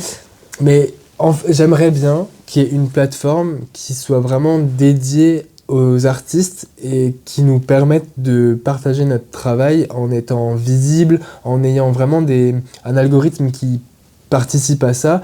Et ouais, je sais pas comment expliquer, mais là, t'as l'impression que chaque information a la même gravité, la même ampleur. Tu passes d'actualité politique à le travail d'un artiste, à les chats de ta voisine, à... Tout est au même niveau, et je pense... Ça abrutit. C'est vraiment dur du coup de sortir du lot. Enfin, ou alors, je sais pas, il faudrait qu'il y ait une plateforme qui soit faite pour... En fait, retourner sur Facebook, non? Comme ça, vous laissez Instagram Facebook, aux artistes visuels. J'avais tout supprimé aussi. Hein. J'ai même Twitter, à l'époque, j'avais supprimé, c'était pendant le confinement. Enfin, vraiment, ma seule plateforme que j'ai maintenant, c'est le site internet qu'un ami à moi, Quentin, m'a fait. Parce que il adore ce que je fais depuis des années, et c'est vraiment un soutien aussi derrière. Et allez checker, c'est Dnakramas. Vous mettez Dnakramas sur Google, c'est le premier site que vous voyez, c'est le sien, c'est celui qu'il a fait pour moi. Ok, je mettrai aussi en barre d'infos. Voilà, donc c'est... J'en profite pour dire merci à Olivia qui vient de faire le mien.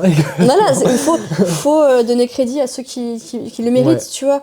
Et après seulement il y a mon Insta. Donc il a fait en sorte justement que le site internet soit au-dessus. Ouais. Et donc c'est aussi une vitrine. Bon, c'est ma vitrine artistique aussi, autant pour le tatouage que pour les illustrations. Mais d'ailleurs j'ai encore des prints pour ceux qui veulent. Des prints qui sont pas chers en plus, bonne qualité. Ils sont super beaux. Ils sont pas là.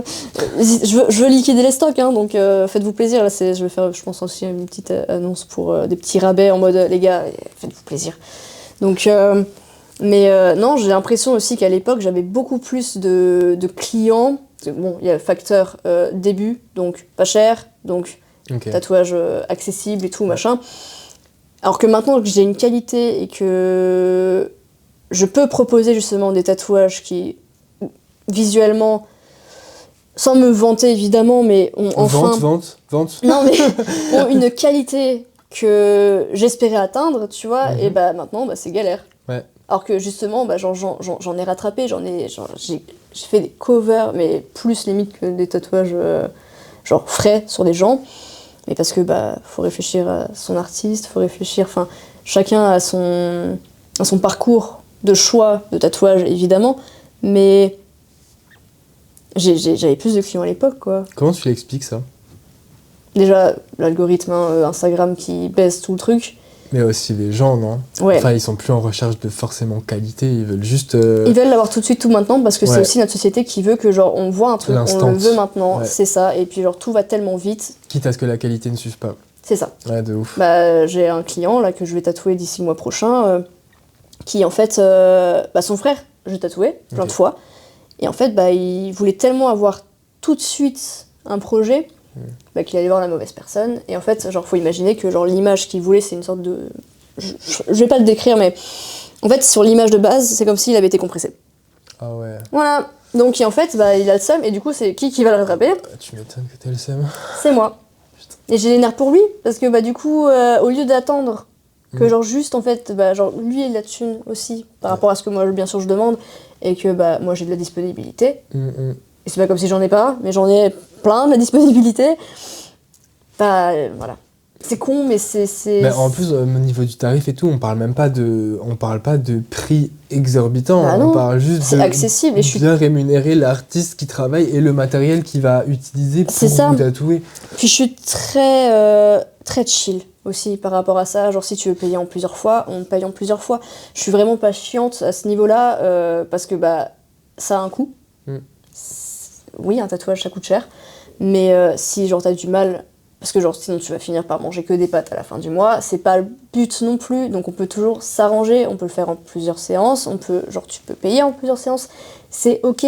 Le mieux vaut un tatouage que tu vas sûr. payer cher et qui va mettre un peu plus de temps à être payé que un que tu vas devoir recover ou que tu vas vouloir faire des séances de laser pour enlever. Et je vous le dis, prix ça est va doublé. vous payer bien plus cher. Mais bien sûr, le prix est doublé, voire triplé par rapport à ce que tu aurais pu avoir de base en fait. Et c'est tellement dommage parce que c'est une perte d'argent, c'est une perte de temps pour toi, pour ta peau aussi. Parce que si en plus de ça, genre tu décides de faire du laser avant de pouvoir le retatouer par-dessus, le laser, ça, encore une fois, ça brûle. Hein.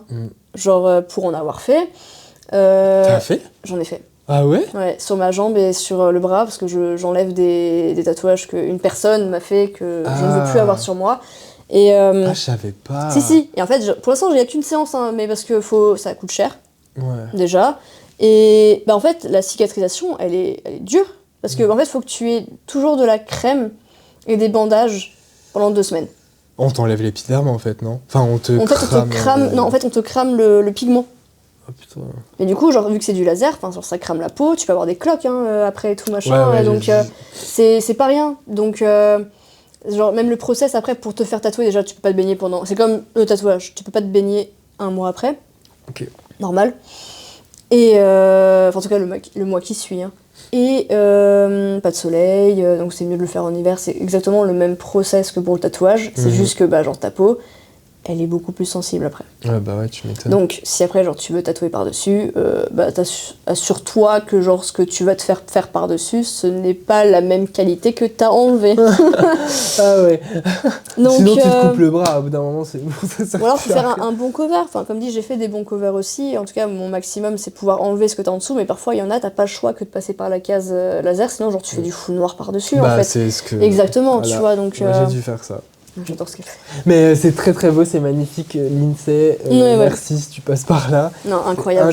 J'adore. Mais je n'avais pas suffisamment réfléchi en grandissant et j'ai voulu... Parce qu'à la base, moi, j'ai des tatouages très très colorés et un peu mal faits sur ce bras, donc voilà. Non, c'est dingue, on voit plus rien, j'adore. Voilà, grave bien rattrapé, c'est vrai. Mais j'adore, moi, c'est le côté blast aussi, justement, ce côté où genre tu vois encore un peu en dessous qu'il y avait quelque chose. Ouais, mais par endroits, il y a un petit peu des couleurs et tout, mais... Ouais, mais j'aime bien, justement, ça donne le côté, et puis genre le fait qu'on ait encore celui-là, j'adore. Oui, Alex. Ouais. Non, mais c'est incroyable. D'ailleurs, toi, t'as aussi mis un truc... Enfin, je sais pas si on peut qu'on peut en parler, par rapport à ton shop. Quand tu parlais, là, de... Chez toi, on peut payer en plusieurs fois, enfin, t'essaies d'arranger les gens et tout. J'aimerais qu'on parle de ça, parce que c'est la première fois que je l'entends. T'as mis en place une certaine carte. Les cartes de fidélité. C'est super. Est-ce que vous avez déjà eu des cartes de fidélité chez un tatoueur ? En fait, ça existe, mais c'est très rare. Non, moi j'en ai entendu parler. J'en ai vu seulement genre peut-être 2 ou 3 fois en tout, peut-être, mais genre seulement après que je l'ai mis en place. Mais je pense que ça existait déjà. Ouais. Okay. Mais je pense que ça existe déjà parce qu'il y en a qui y pensent aussi. Et en vrai, c'est pas con. Il y en a, c'est leur clause. Par exemple, un tampon, c'est égal à un tatouage à 150 €. Fait, tu vois, j'en mets pas en dessous. Donc comme ça, il y a déjà cette clause-là. C'est un exemple. Hein. Mais moi, pour le coup, chaque rendez-vous est compté comme un tampon coché. Genre, tu viens pour parler d'un projet, c'est un rendez-vous. Parce que je prends du temps avec toi, et puis même au moins, on se rencontre aussi. Ça, c'est super important de voir si ça match ou non. Un rendez-vous pour prendre en photo un tatouage cicatrisé, bah, c'est coché. Ah ouais. Tu vois ? Si un projet prend 3 séances, bah c'est 3 tampons, tout simplement. Et en fait, au bout de 5 tampons sur 10, évidemment, hein, il y a moins 20, il y a moins 20 € décomptés du coup, genre du prochain rendez-vous, ou un print offert. Encore une fois, j'ai des prints, amusez-vous. Et Au bout de 10, c'est un flash ou un projet d'une valeur de 50 à 100 € offert. Ah, c'est cool. Ou alors la compte, il est offert pour le prochain, tu vois. Mais genre, c'est vraiment... Puis s'il faut, ils peuvent parrainer, évidemment aussi. Genre, s'ils veulent l'offrir à quelqu'un d'autre à la fin, ils peuvent. Mais au moins, moi, je sais de toute manière que... Mais je me dis, je vais voir comment ça fonctionne. Est-ce que c'est utile? Est-ce que ça va marcher? Peut-être, peut-être pas, on verra bien. Au premier ou à la première qui arrivera à remplir cette carte-là. D'ailleurs, avec cette faute d'orthographe... De quoi? J'ai mis Nakaramas au lieu de Nakramas sur cette carte. Parce que Ah mince. je voulais aller vite, c'est bête un peu, mais... Tu les as toutes là déjà? Ouais, non, je les ai du coup encore et je préfère les utiliser parce qu'on essaye de pas gâcher. Ouais. Quand même. C'est quand même du papier et tout, je veux pas... Elles sont trop belles en plus. Elles sont, y a Cthulhu dessus, hein, donc voilà. Mais ouais, je voulais un peu tester parce que je voulais déjà remercier ce côté des gens qui déjà me suivent depuis le début aussi et qui, sans les clients, tu bosses pas. Aussi, hein, parce que c'est un peu le béaba de notre métier en tout cas. Mais voir si ça fonctionne et puis si ça peut faire parler aussi. Et puis ça peut donner d'autres idées aussi à d'autres personnes, d'autres tatoueurs, d'autres perceurs, parce que perceurs ça se fait. Mais d'autres tatoueurs, en mode pas con et tout, mais qu'eux-mêmes mettent leur clause aussi derrière.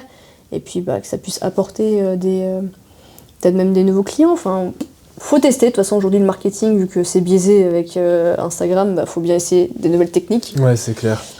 Genre comme remettre des vieux panneaux dans les rues avec genre les numéros ou genre l'adresse de ton shop. Ah ouais. Ou alors ton Instagram, tu sais, genre en mode je tatoue, point, et tu... Refaire... c'est vrai que ça se refait maintenant encore, ça?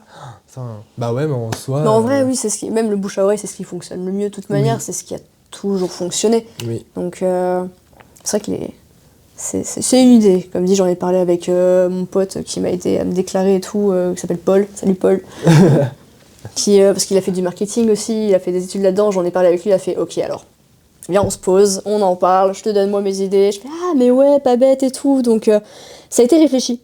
Je trouve que c'est vraiment cool parce que ça permet un lien de confiance avec toi l'artiste, mais en plus ça récompense en plus le client de venir te choisir, que ce soit pour le print ou juste les rabais et tout machin.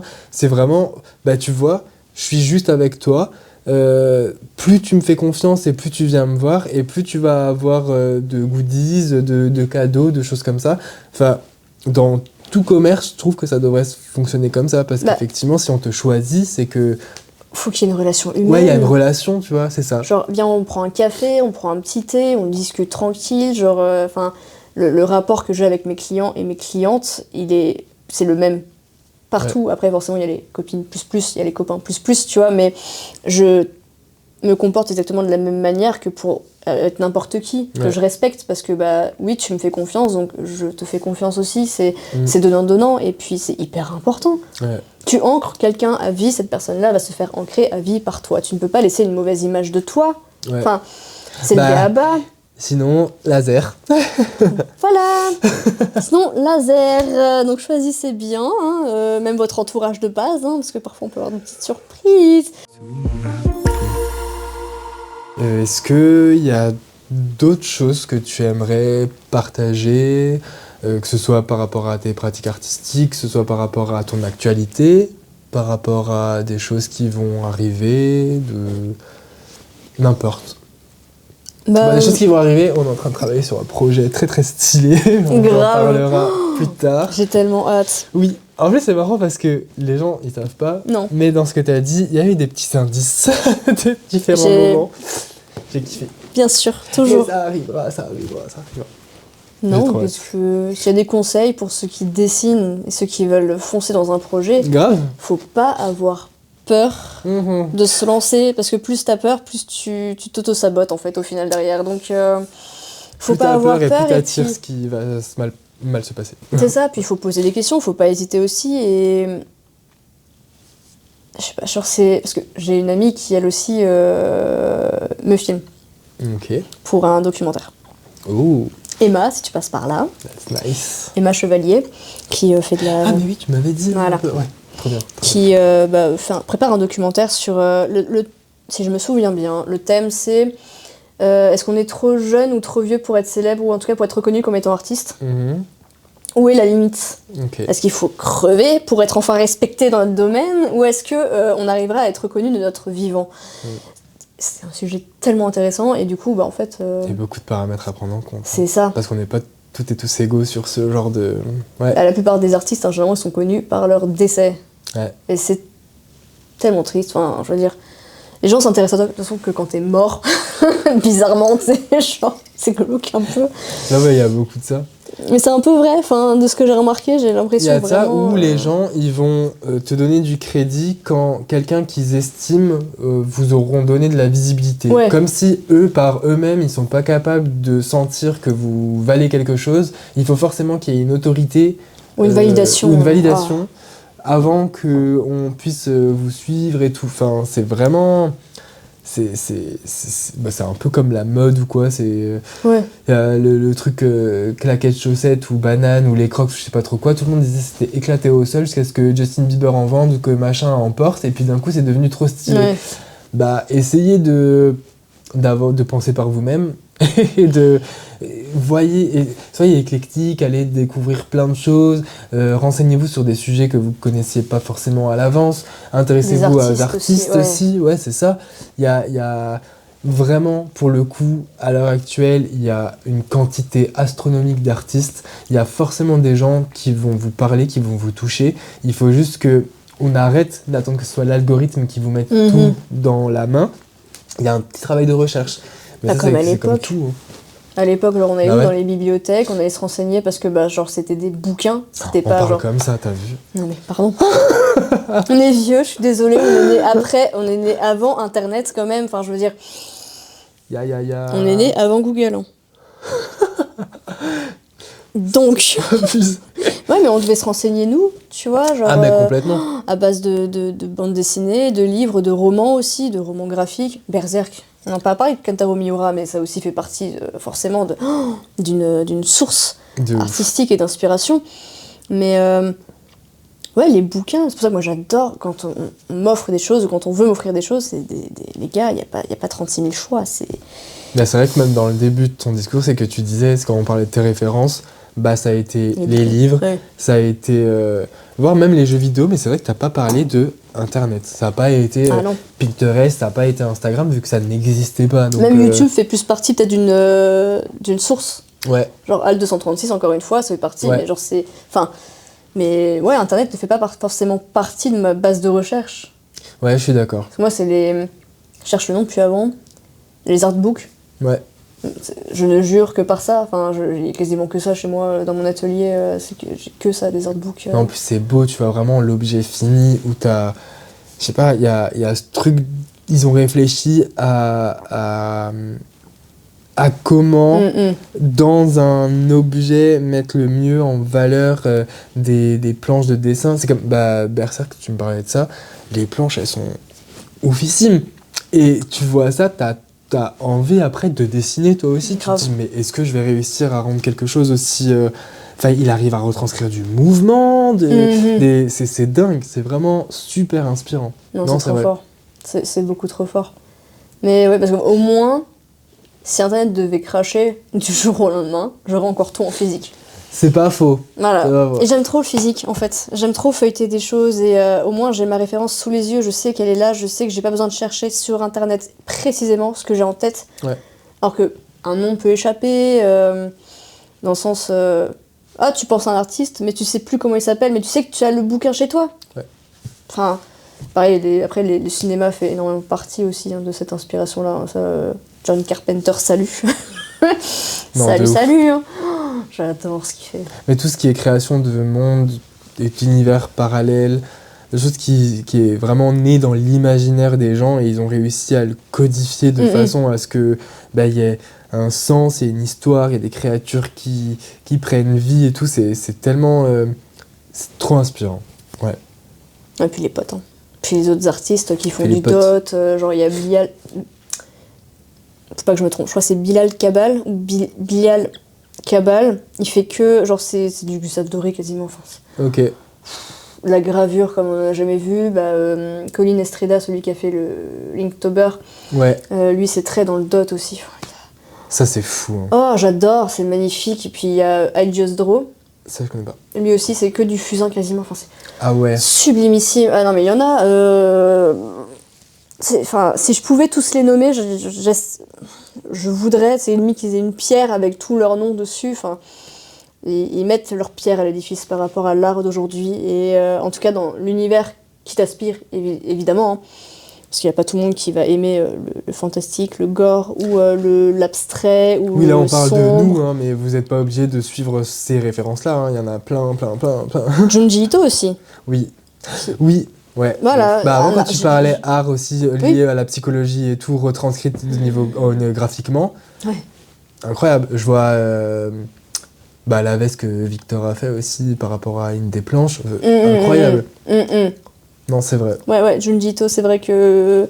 Parce que l'île mentale, ça c'est encore un autre sujet, mais j'adorerais plus tard, je sais pas quand, parce que je me mets pas de limite à chaque fois, mais c'est justement de faire de l'art-thérapie, mais avec des personnes malades mentales. C'est pas péjoratif quand je le dis comme ça, mais c'est vraiment atteint d'une maladie psychologique et qui ont besoin de s'exprimer d'une manière artistique, parce que je suis pas en tout cas professionnalisée moi dans la musique ou dans la cuisine ou dans le chant ou quoi que ce soit, mais pouvoir justement sur papier pouvoir les aider à ce niveau-là, ou en tout cas les accompagner, ça serait un truc que j'adorais parce que j'ai toujours aimé la psychologie en général. Si j'avais pas fait artiste, je pense que je me serais penchée vers tout ce qui est psychologie. Ouais. De ouf. 100%.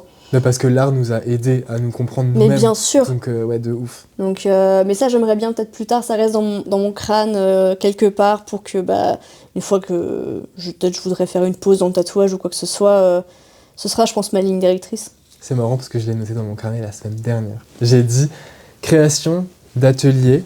Parce que justement, tu sais, on se disait, on n'a pas les mots des fois pour exprimer certaines choses, et juste dire, écoutez, là, on va mettre des formes à raisin partout, vous avez des craies, vous avez des pinceaux, vous avez des stylos, vous avez tout ce que vous voulez, exprimez-vous. Alors, pas de code, pas de... Justement, là, c'est là où c'est important aussi de ne pas avoir de culture artistique, parce que du coup, vous n'êtes pas influencé parce que vous avez vu juste votre ressenti. Et après, en fonction du choix des couleurs, du choix des formes, du placement de la composition dans la feuille, ça révèle tellement de choses sur vous. Donc, 100%, il y a le collage aussi derrière. Ouais, voilà, tu vois, on est connectés. On est pareil là-dessus. Mais c'est hyper... Je pense que tu t'étais déjà renseigné aussi là-dessus, genre sur les artistes, tu sais, qui sont atteints d'une certaine maladie, que ce soit la schizophrénie ou la bipolarité, ou peu importe, dessinent. Et après, tu vois leur état mental justement se dégrader ou s'améliorer, et tu vois du coup t'as vu la vidéo sur celui qui a Alzheimer mais il l'a pas capté tout de suite, et c'est... Elle est folle cette vidéo. Elle... Ah ouais. Elle est... C'était très Feldup, tu en avais parlé. Ouais, exact. Feldup, ouais. Il y a moyen. Ouais, les frissons, ça aussi... Ouais, c'est ouf. Eh bien, merci Chloé. Je t'en prie, merci à toi. C'était super intéressant, comme d'habitude.